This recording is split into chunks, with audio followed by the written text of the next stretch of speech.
C'est arrivé le 19 janvier. C'est arrivé, je suis allée voir mes chevaux vers 8h30 après avoir déposé mes enfants à l'école et j'ai quitté la prairie, il devait être 9h15, 9h30 et j'y suis revenue vers 14h plus ou moins pour venir leur apporter des baguettes. Et c'est à ce moment-là que j'ai découvert l'horreur. Et là, j'ai vu mon cheval derrière la porte du box, la barrière, en fait, c'est une barrière, donc on voit à travers le cheval couché. Et donc, j'ai crié après elle, je ne comprenais pas parce que moi, je n'avais rien fermé en partant. Et donc là, j'ai compris qu'il s'était passé quelque chose, mais de loin, je ne voyais pas. Et donc, j'ai tout lâché, j'ai traversé la prairie et quand je suis arrivée, j'ai vu le sang. C'était abominable. Ma jument était étendue, les yeux ouverts et il y avait du sang, mais à perte de vue. C'était effarant. Et puis, mais j'ai cherché après mon poney, j'ai crié après mon poney, pensant que lui n'avait rien. Et ne le trouvant pas, j'ai pris mon courage à deux mains, j'ai monté sur la barrière du box et là j'ai vu que mon poney était dans l'autre coin du box, dans le même état. Et le box était, enfin il y avait du sang plein la paille, le sang rouge, c'était vraiment le plus dur c'est ce qui m'a le plus choqué en fait, parce que je ne voyais pas ce que les chevaux avaient. Je voyais juste ils étaient morts et il y avait du sang partout. Je montrais mon cheval aux gens, je disais toujours venez voir mon gros bébé. C'était je l'ai élevée, elle est arrivée à la maison, elle avait 5 mois. On a fait le sevrage à la maison. Donc sa maman est rentrée dans le box et puis on a gardé le poulain et on a fait sortir la maman. Je crois que j'ai pleuré autant que la maman parce que j'avais vraiment ce sentiment de déchirement que j'étais en train de lui faire subir et je m'en voulais quelque part. Et donc j'ai décidé de devenir sa maman. Excusez-moi, mais l'émotion, elle va monter. Et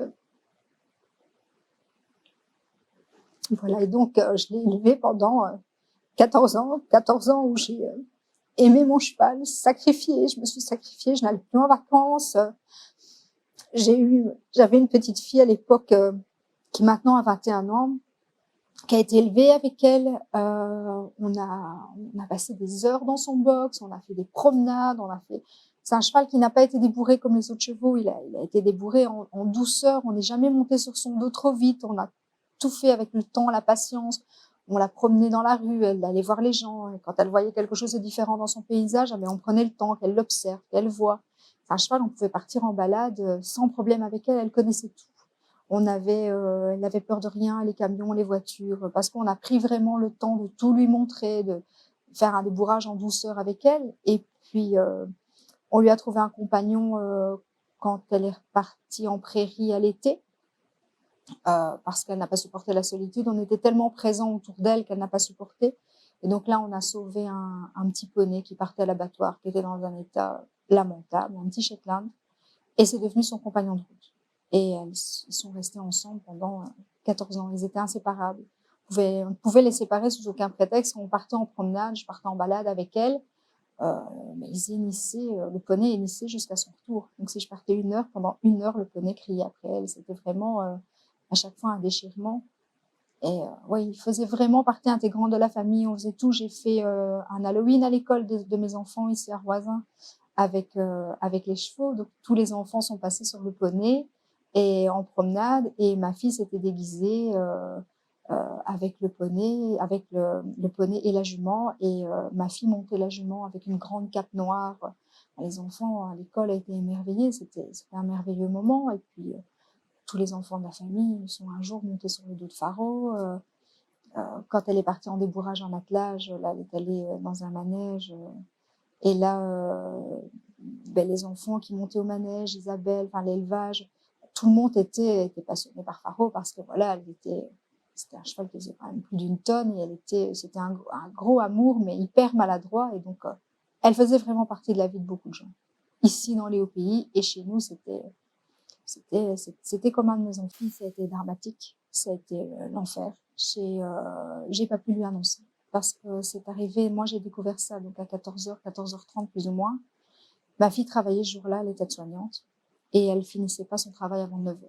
Donc là, Isabelle, qui m'a énormément soutenue, a rameuté un petit peu tout le monde. On a essayé, on a fait une petite enquête de voisinage nous-mêmes, on a essayé de trouver, chercher, voilà. Et on a dit, il faut absolument rien mettre sur les réseaux sociaux. Ça a été le plus dur. Il a fallu se renseigner sur le fait sans faire paraître dans les réseaux sociaux pour que ma fille ne le découvre pas avant qu'on puisse lui annoncer nous. Et donc, quand c'est mon compagnon qui est allé la chercher à son travail, et quand elle est arrivée à la maison, on était tous là. Et elle est rentrée avec son sourire en disant, mais tiens, tout le monde est là, c'est la fête, aujourd'hui, qu'est-ce qui se passe?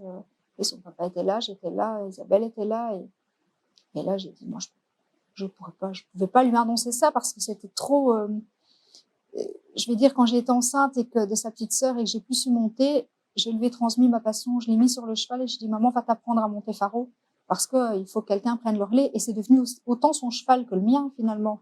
Et donc, il a fallu lui annoncer, mon mari lui a annoncé, elle est restée stoïque. Sur le coup, elle n'a aucune réaction et puis elle a dit, je veux les voir. Et ça a été le plus dur parce que là, je lui ai dit, c'est pas une chose à faire, c'est trop horrible, voilà, tu ne dois pas. Et puis elle a tenu à aller les voir. Je pense qu'elle en avait besoin, en fait. Elle avait besoin d'admettre ce qui s'était passé.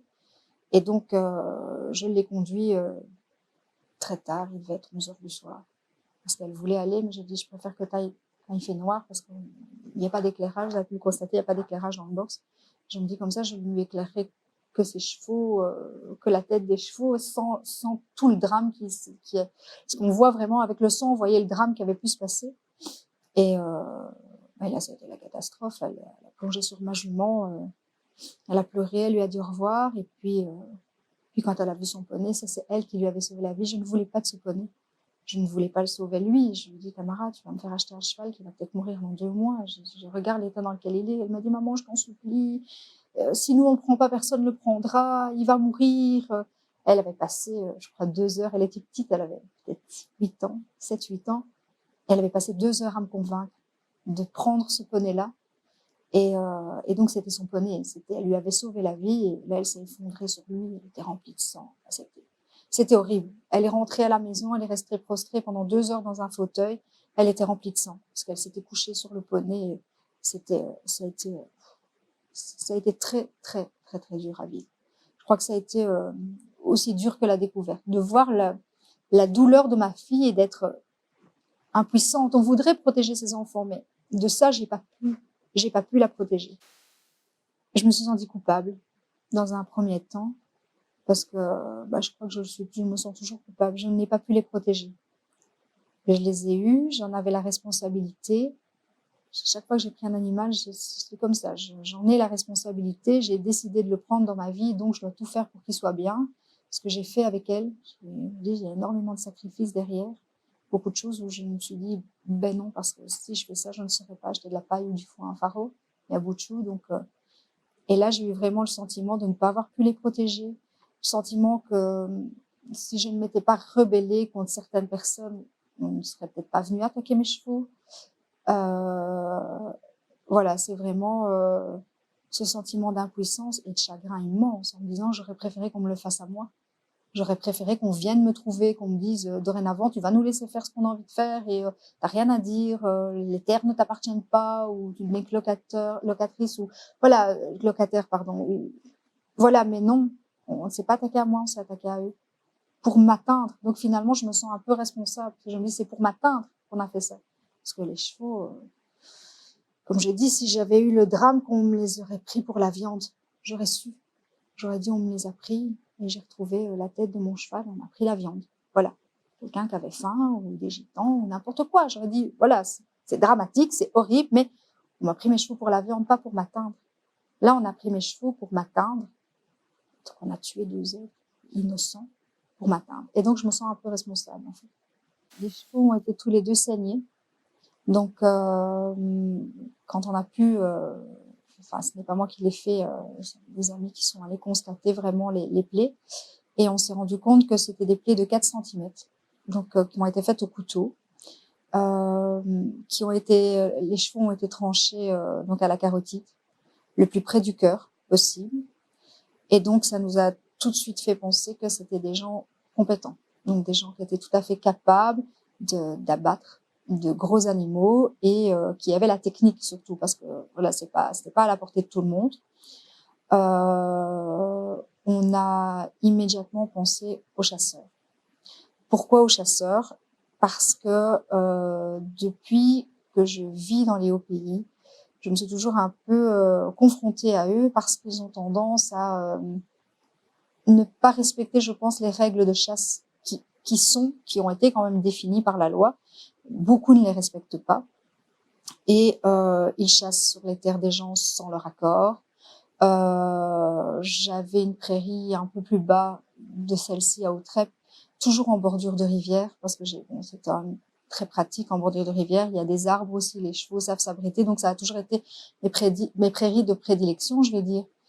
Et là, je retrouvais régulièrement des douilles de chasse où, alors à chaque fois, j'interpellais les chasseurs en disant « Je ne veux pas qu'on chasse dans ma prairie, il n'en est pas question, mes chevaux sont dedans, un accident est trop vite arrivé, je suis contre, vous n'avez pas à chasser dans mes prairies. » Donc à chaque fois, je me portais contre des murs, hein, on me disait « Mais enfin, c'est pas nous, on n'a rien à voir, c'était jamais personne. » Donc les douilles apparaissaient miraculeusement dans ma prairie, hein. Chaque fois, je disais, mais c'était toujours le souci. Puis, ils chassaient également quand j'habitais cette maison en face de la maison, dans le champ d'en face, hein, ou le long de ma haie. Donc, je me suis toujours un peu, frictionnée quand même assez souvent avec des chasseurs en disant que j'étais contre, que je ne voulais pas qu'ils viennent chasser près de chez moi. Ils font ce qu'ils veulent, mais pas près de chez moi. Et puis, depuis que j'avais cette prairie qui est aussi très bien située pour la chasse, j'avais régulièrement des fils de clôture qui étaient coupés. Donc en fait, ayant un Shetland qui était assez fugueur et ma jument de trait, j'avais 4 fils de séparation et le fil du bas était régulièrement coupé. Fil du bas, pourquoi? Parce que les chasseurs, quand ils tirent des gibiers, de la volaille, enfin je veux dire des perdrix ou des faisans ou qui s'envolent, les chiens passent rechercher le gibier dans la prairie. Et pour que les chiens ne se blessent pas, on coupe le fil du bas. Ça, les chiens ne se prennent pas les pattes dans le barbelé. C'est une technique de chasse. Voilà, les gens diront n'importe quoi, mais bon, tous les gens qui vivent à la campagne et qui connaissent, c'est une technique de chasse. C'est comme ça qu'ils font. Puis, certains chasseurs ne sont pas sveltes, n'est-ce pas? Et donc, aiment bien, quand ils doivent passer parfois à travers le barbelé, quand c'est du barbelé dans les prairies, ils ne s'encombrent pas, ils ne vont pas essayer de faire des acrobaties, ils coupent, sans gêne. Ça arrive. Il faut pas se leurrer, ça arrive. Il y en a qui ne le font pas, il y en a qui sont respectueux, il y en a qui ne le sont pas. Et dans ma prairie ici, j'ai eu plusieurs fois donc le fil du bas coupé. Il faut savoir que quand le fil du bas était coupé, mon poney se sauvait. Ma jument, ne sachant pas être séparée du poney, elle m'arrachait. Elle, rien de l'arrêter, ni le courant, ni le barbelé, ni des planches de bois, rien. Quand elle doit passer, elle passe. Donc elle m'arrachait parfois 10 mètres de clôture. Je retrouvais mon cheval sur la route, donc ce qui est dangereux pour les automobilistes et pour mon cheval. Un accident avec un cheval d'une tonne 2, c'est catastrophique pour l'un comme pour l'autre. Et donc, je me suis frictionnée plusieurs fois avec le garde-chasse en disant, écoute, on a vu des chasseurs, on a encore coupé les fils à ma prairie, interviens, fais quelque chose, vois avec le comité qui fait ça. Il me disait tout le temps que c'était pas eux, que c'était pas possible, que c'était certainement des braconniers. Et puis, je vais dire 3 semaines, donc on a continué. Hein, ça, je veux dire, j'ai réparé mes clôtures au moins 4 à 5 fois depuis que j'avais cette prairie-là, donc sur 2 ans, 4 à 5 fois au moins. Et puis ici, 3 semaines avant le drame, on m'a téléphoné, je sortais du travail, en me disant, écoute, ta jument est prise dans le barbelé. Elle ne bouge plus, mais elle est coincée, elle a les 2 postérieures dans le barbelé. Là, j'ai téléphoné à mon mari, j'ai dit, écoute, le premier qui arrive à la prairie, mais il faut y aller au plus vite. Et quand on est arrivé, j'ai vu que mon poney ne s'était pas sauvé. J'ai dit, c'est quand même bizarre, mon poney ne s'est pas sauvé, et ma jument est prise dans le barbelé. C'est pas son genre, du tout. Elle partait quand le poney se sauve. Et donc là, j'ai dit, c'est quand même étrange. Et je me dis, elle est dans le haut de la prairie, elle n'est pas censée y être, puisque j'avais refermé un paddock dans le bas de la prairie pour l'hiver. Et donc on a été vérifier les clôtures, on s'est rendu compte que le fil avait été, les 4 tendeurs, en fait, avaient vraiment été coupés à la pince. Et là, j'ai dit, ça suffit, ça dépasse tout, je dépose plainte. Et donc là, je suis allée à la gendarmerie, on a enfermé les chevaux au box. Et là, je suis allée à la gendarmerie de Roisin déposer une plainte. Les policiers m'ont dit, écoute, il n'y a pas de souci, on va aller constater les faits. Donc, ils m'ont dit, ne répare pas ta clôture, on va aller dans les 2 jours, parce qu'ils avaient du travail. Donc, ils m'ont dit, dans les 2 jours, on va aller constater que les fils ont bien été coupés à la pince, et puis tu viendras signer ta plainte. Donc, ça s'est passé comme ça. Entre-temps, malheureusement, j'ai eu un problème de santé, j'ai dû être embarquée en urgence à l'hôpital. Donc, mes chevaux sont restés enfermés au box. Mon mari et ma fille allaient régulièrement mettre de la nourriture et à boire parce qu'elles ne savaient plus descendre à la source boire. Donc, parce que j'ai une source dans la prairie où elles pouvaient s'abreuver, là, elles ne savaient plus y aller. Donc, moi, je suis rentrée de l'hôpital. Je n'ai pas pu aller signer ma plainte puisque, entre-temps, j'ai été hospitalisée. Je suis rentrée de l'hôpital. Je suis restée avec mes petits bouts à la maison et mon mari et ma fille sont allés à ce moment-là à la prairie refermer le paddock, donc refermer la clôture correctement pour pouvoir relibérer les chevaux, ce qui a été fait. Et puis, il y a eu une fête à l'école de mes enfants pour Noël.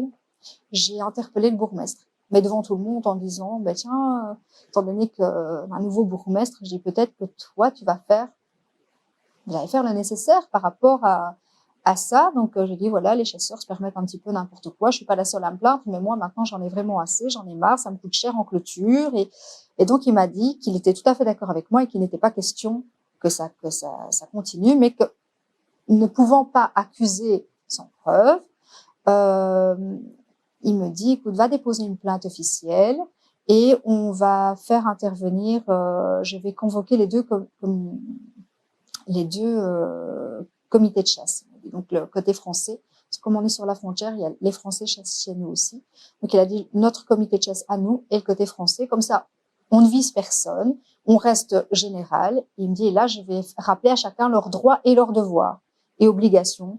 Comme ça, on fera déjà un premier. Et là, si ça persiste, à ce moment-là, on essaiera de trouver vraiment qui et de faire le nécessaire. Mais ça se fait en public, devant tout le monde, parce que j'ai vu quelqu'un qui, voilà, j'ai rien à cacher. Moi, je dis les choses franchement.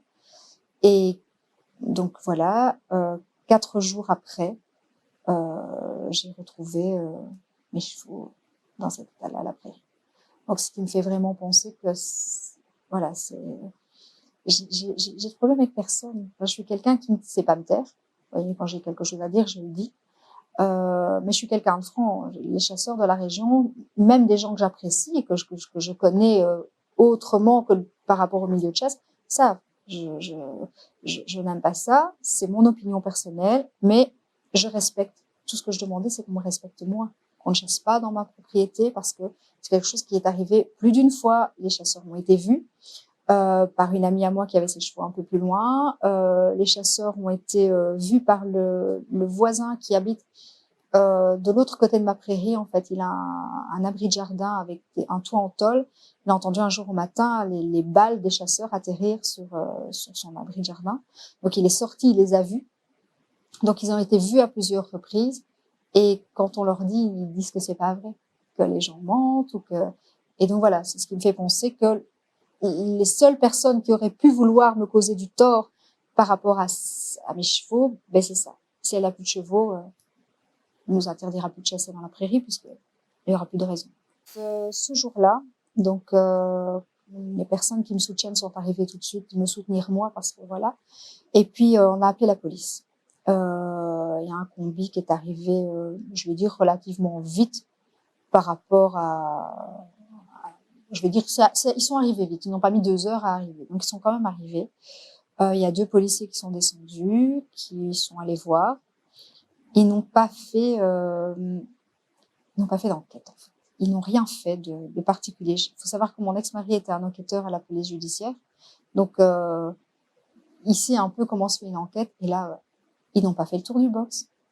Ils ont fait une photo comme ça de loin. Aucune photo des plaies de mes chevaux n'ont été faites parce que bon, les plaies sont quand même assez, je vais dire, c'est par rapport aux plaies qu'on voit quand même comment l'animal est mort et la profondeur de la plaie, la grandeur peut donner des indices. Là, rien n'a été fait. Ils n'ont pas fait le tour, ils n'ont pas été voir s'il y avait des traces, des choses qui avaient peut-être été perdues, des traces de pas ou quoi que ce soit. Et ils ont pris ma déposition. Je crois qu'elle fait 7 lignes, pas plus. Et puis, voilà, plus rien. Donc, on a essayé un peu de savoir ce qu'il en était du dossier, c'est de trouver un petit peu s'il y avait une enquête, s'il y avait un suivi. On a un peu interrogé les voisins, il n'y a pas eu une enquête de quartier, personne n'a été interrogé par la police, alors que c'est la première chose qu'on fait dans une enquête. Et on a appris que le dossier était parti sur Tournai. Donc, les hauts pays Tournai, on est un peu bon en géographie, c'est quand même vachement loin. Quand on a téléphoné là-bas, je pense qu'on a une secrétaire qui nous est là. Oui, en effet, j'ai vu passer le dossier, mais non, il n'a été attribué à aucun enquêteur. Donc le dossier n'a jamais été attribué à un enquêteur. Et ben, je ne sais pas où il est, il faut le chercher. Comme ça, je ne le trouve pas. Le dossier a disparu. Alors moi, j'ai interpellé Monsieur Di Antonio, puisqu'il fait quand même partie, il s'occupe quand même du bien-être animal, où il m'a dit, il m'a répondu, l'enquête est en cours. J'ai dit non, il n'y a pas d'enquête, il n'y a rien.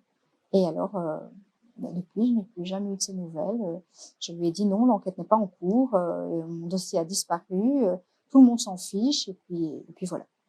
Comme on se dit, je crois que même si ça arrive dans 20 ans, le jour où quelqu'un va venir me dire c'est cette personne-là, on le sait de source sûre, elle a avoué ou elle s'en est vantée ou on pense que, je crois qu'elle sera toujours la bienvenue, hein, même dans 30 ans. Hein, je veux dire, parce que c'est que moi, c'est une déchirure, c'est une blessure qui ne s'effacera jamais.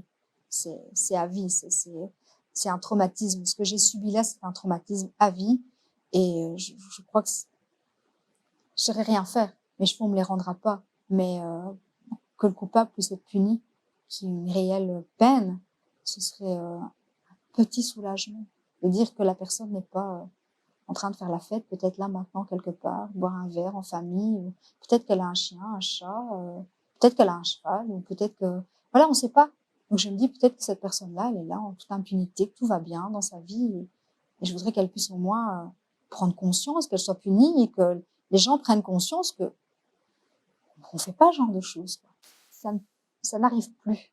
Et pour que ça n'arrive plus, ou de moins en moins, parce que malheureusement ça arrive chez les êtres humains aussi, c'est qu'il y ait une réelle punition. Donc maintenant, mon combat, ce serait qu'on puisse avoir, comme dans certains pays qui sont, je pense, un peu plus avancés que nous, une police animale.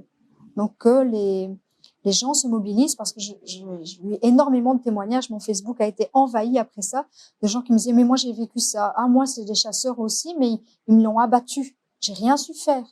Ah moi on m'a abattu mon cheval aussi, mais le gars était condamné, il a dû me rembourser le prix de mon cheval. Puis c'est tout, il lui a remboursé le prix de son cheval. Des gens qui m'ont dit, moi, je me suis battue contre les chasseurs et on m'a mis des viscères devant ma porte. Et en fait, je voudrais qu'on puisse avoir de réelles règles qui doivent être respectées et des punitions pour les gens qui les enfreignent. Parce que bon, l'être humain, on a mis des règles, on a fait des lois et voilà, elles sont pour tout le monde et pas pour un petit groupe de personnes qui se permettent d'être au-dessus des lois. Et je parle pour ça, je parle des chasseurs, mais je parle aussi des gens qui font de la maltraitance animale en tout genre, hein, parce qu'il n'y a pas que les chasseurs, hélas, il y a énormément de détresse animale, et je voudrais qu'on puisse se battre, en fait. Je voudrais maintenant mettre en œuvre, je vais faire un mail où je vais demander un maximum de témoignages aux gens, essayer de me battre, peut-être faire une marche contre la cruauté animale, et peut-être essayer de forcer un petit peu nos politiciens, mon monsieur Di Antonio qui a l'air de s'en fiche un peu, et ça j'assume franchement mes mots, on crée une réelle police animale avec des enquêteurs qui ne fassent que ça, parce que je peux comprendre que les enquêteurs, la police, la gendarmerie, ils ont déjà assez, je pense, avec toutes les crapules qui malheureusement sévissent un peu partout maintenant. Je pense qu'ils n'ont pas le temps. Donc, je ne les incrimine pas, je pense qu'ils n'ont tout simplement pas le temps de s'occuper de ce genre de choses. Pour eux, c'est bénin. Je peux comprendre qu'on préférerait enquêter sur le meurtre d'une personne que sur le meurtre d'un animal. Mais je pense qu'une police animale avec des enquêteurs qui seraient formés, qui ne feraient que ça, serait nécessaire. On fait bien, je sais pas, il y a plein de centres d'adoption pour les animaux qu'on a recueillis comme ça. Mais pourquoi n'aurions-nous pas une police pour eux? Les animaux, mais les animaux en général font partie de la famille de quelqu'un. Votre petit chat ou le petit chat de votre grand-mère fait partie de la famille. Je veux dire, on pense à combien de fois c'est pas arrivé, la grand-mère décède et il reste le petit chien, mais c'est pas grave, c'est un enfant, on va le reprendre, on va l'accueillir, il fait partie de la famille, on ne l'abandonne pas, on le tue pas sous prétexte que mamie est décédée, on le prend, on s'en occupe. Je vois pas pourquoi ils devraient avoir qu'un seul côté affectif, ils doivent aussi avoir les mêmes droits que nous. Ils sont même parfois bien plus humains que les êtres humains.